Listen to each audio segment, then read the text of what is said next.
Three pedals. What do they do? I'm going to start from left, go to the right. If you want to skip to one of the pedals, I'll have some tabs that you can use to fast forward to the one you want to review or understand a little better. I'm going to start on the left with this pedal here. Has a couple different names. The main name for it is called the Una Corda pedal. It's also called the soft pedal. It's called Una Corda because when it was originally added to the piano, all pianos had 2 strings per key. That's not actually true today, but it had 2 strings, and when you pushed this pedal down, it would make it so that the hammer only hit one of those strings instead of both of the strings, making it basically a little bit easier to play quietly. Where might I use it? In something like maybe like this piece, if I'm playing.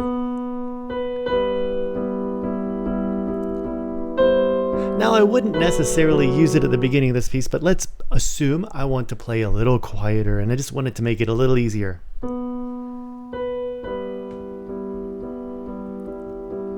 You might notice it's just a bit quieter. It's not going to make you play quietly. If I push this pedal down and I want to play loud, it's still loud, but it's not as loud as that. All right, that's the left pedal. You would play this pedal using your left foot, and you want to use it sparingly. Only when you just really need it, or you just want maybe a different timbre to the sound as well. It's a little bit more useful on a real piano, especially a grand piano.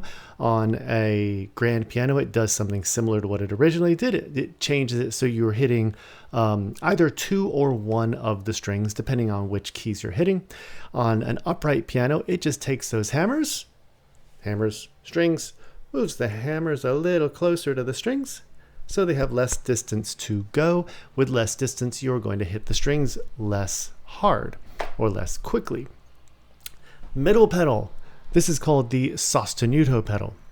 Now, this pedal would normally also be used with the left foot. The Sostenuto pedal means that you can sustain specific notes. So let's say I need to hold something while I'm playing on here. I want to hold maybe this octave C.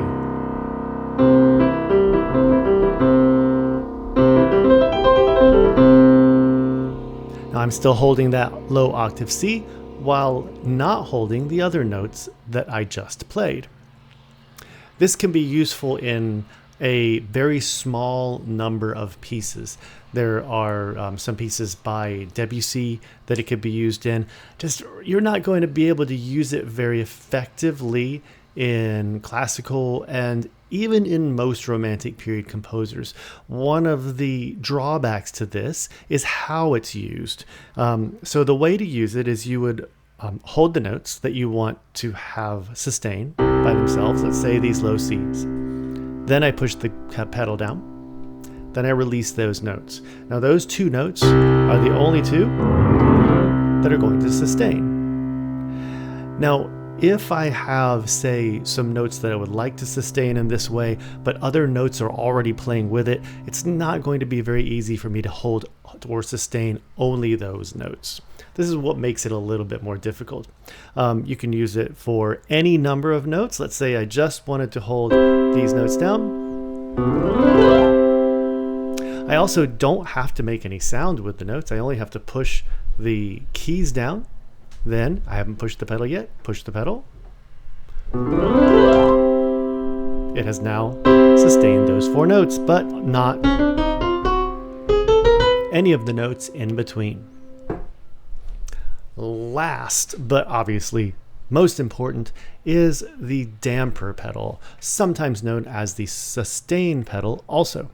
The damper pedal takes the dampers that are on the strings. So you have these felt dampers that are sitting on the strings, which is why your piano isn't, if you have a real piano, isn't constantly vibrating and echoing sounds. It is an instrument that is that is able to take any sound that comes in and sort of recreate it. So if you had this pedal down all the time, and say your dog is barking in the room, you're going to hear your dog's bark echoing back at you from inside the piano. So we really don't want that.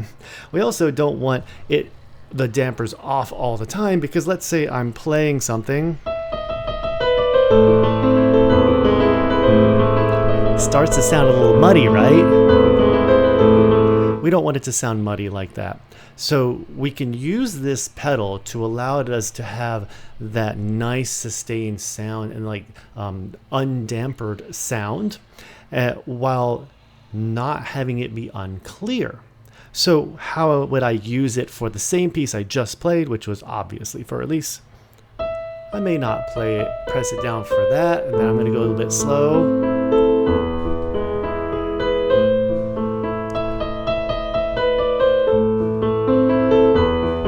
You might notice that my foot is moving up and down. I'm clearing the pedal or raising the pedal and pushing it back down for each new chord or sound that may not sound good with the last one to be overlapping. So I'm changing at each of these chords. What you need to do to get good at this is to do exercises that utilize this pedal. So one way you can do this is just with a single note. Just take a single note, have the pedal down. So we're going to play this note here, release it, keep the pedal down.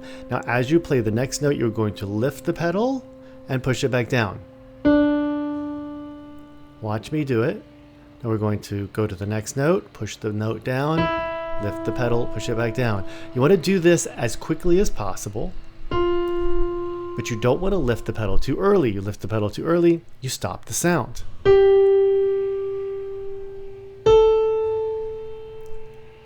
See how it's connecting the notes? Great way to work on how to connect the notes or overlap the pedal or play by ear or whatever term you would like to use. I've seen lots of them in method books, and none of the terminology really works for me. It's really just getting the sound to be clear while still getting that nice sustained sound that you get with the pedal. So one thing about this pedal that is important to know, if you are on a really high-end digital or a real acoustic piano, when you push this pedal down and you play one note, it will actually sound different to just holding that note down.